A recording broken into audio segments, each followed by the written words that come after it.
ప్రబోధ 11. మనుష్య జీవితమునందు సాధించవలసిన కార్యములన్నింటి యందును ప్రధానమైనది భగవంతుని కృప లేక ప్రేమ.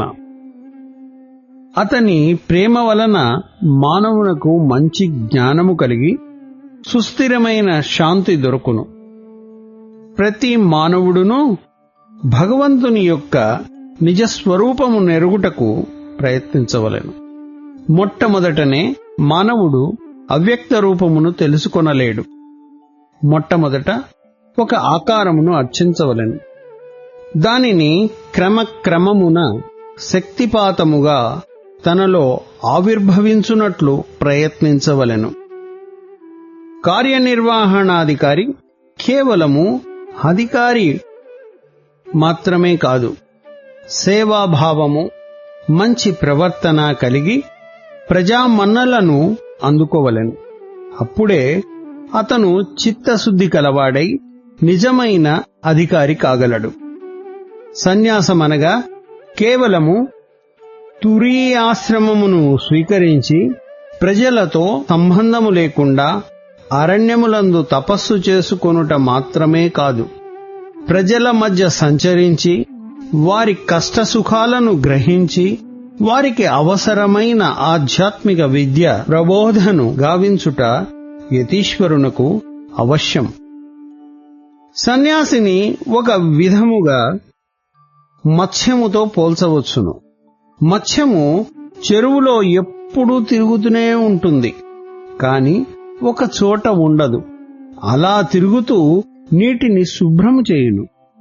అలాగే సన్యాసి కూడా దేశం నలుమూలలా సంచరిస్తూ సమాజంలో ఉన్న మాలిన్యము ప్రబోధలచే ప్రచారముచే చైతన్యవంతముగాను పరిశుద్ధమైనదిగాను చేయవలెను. వృక్షమూలములో నీరు పోస్తే వృక్షము శాఖోపశాఖలై పుష్ప ఫలములనందించునే గాని ఆ నీటిని కొమ్మలకు, ఫలములకు, పుష్పములకు పోస్తే అభివృద్ధి అవుతుందా వృక్షము?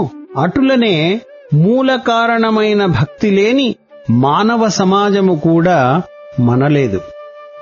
కాబట్టి భక్తి ప్రపత్తుల విద్యలను ప్రజలలో ప్రబలునట్లు ప్రవర్తించుట అత్యవసరం. అధికారులనగా అధిక ప్లస్ ఆరి అధికారి అనగా అధిక శత్రువు కాకుండా అధికారిగానే ప్రజాసేవ చేయాలి.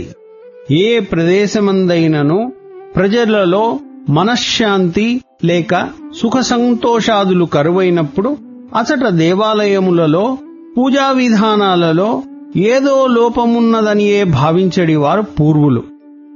అట్టి లోపములే ఉండినా గుర్తించి లోపములను సరిదిద్దినచో ఆ అరిష్టములు వెంటనే కట్టుబడునని అనేక ప్రయత్నములు సలిపి చిత్తశుద్ధిని చేకూర్చెడివారు.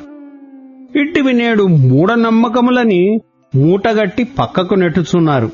ఇవి మూఢనమ్మకములు ఏమాత్రమూ కావు.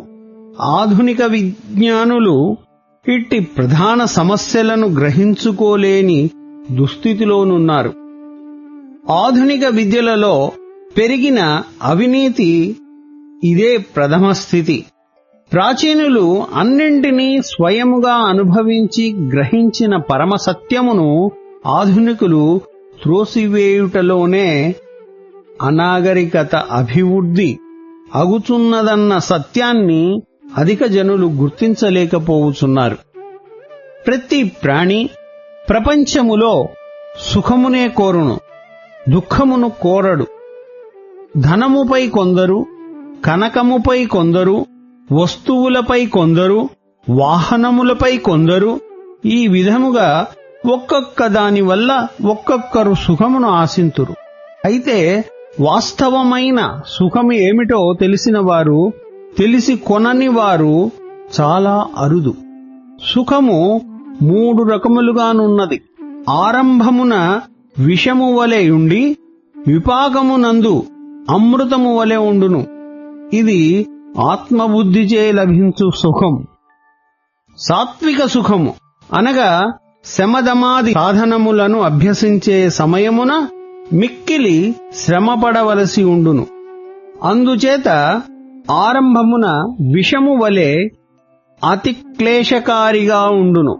యోగవాసిష్టములో ఓ రామా, మహాసముద్రమునైనా సులభముగా పానము చేయవచ్చు, సుమేరు పర్వతములనైనను అవలీలగా ఊడపెరకవచ్చు, అగ్నిని అనాయాసముగా భజించవచ్చు, కాని మనోనిగ్రహము చాలా కష్టమని అన్నాడు వశిష్ఠుడు.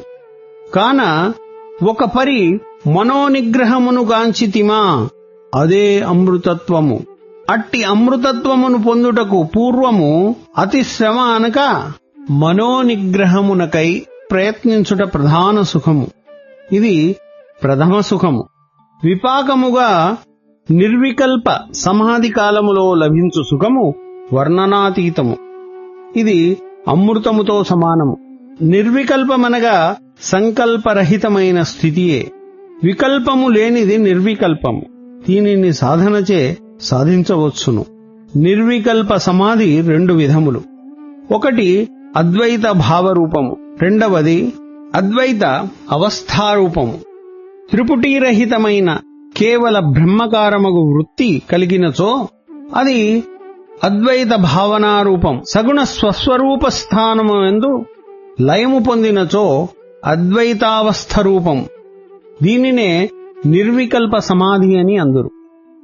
విషయమునకు ఇంద్రియమునకు సంయోగము వల్ల ఉద్భవించి ఆరంభమున అమృతము వలె ఉండి విపాకమున విషము వలె ఉండు సుఖము రాజసిక సుఖము అనబడును. విషయేంద్రియముల వలన కలుగు సుఖము ఆరంభమున అమృతము వలె నుండును. కాని వెంటనే బలము, ప్రజ్ఞ, మేధస్సు, ధర్మార్థ, కామ మోక్షములను చతుర్విధ పురుషార్థములు వీనియందు ఉత్సాహం నశించును. ఇదే రాజసిక సుఖము. ఆరంభమునందును పరిణామమునందును బుద్ధిని మోసపుచ్చునదియు నిద్ర, సోమరితనము, పొరపాటు వీని వల్ల కలుగునట్టిదియు అగు సుఖము తామసిక సుఖము అనబడును. ప్రారంభమునందును అంతమునందును కూడా మానవుడు ఆత్మప్రాప్తి యొక్క మార్గమును మరచిపోవును.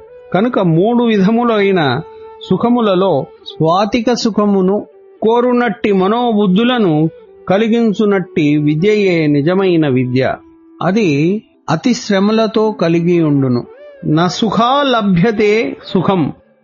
సుఖము నుండి మనకు సుఖము చిక్కదు. కష్టము నుండే సుఖము ఉన్నదన్న సత్యాన్ని గుర్తించిన ఇట్టి విద్య మనకు శ్రమగా ఉండదు.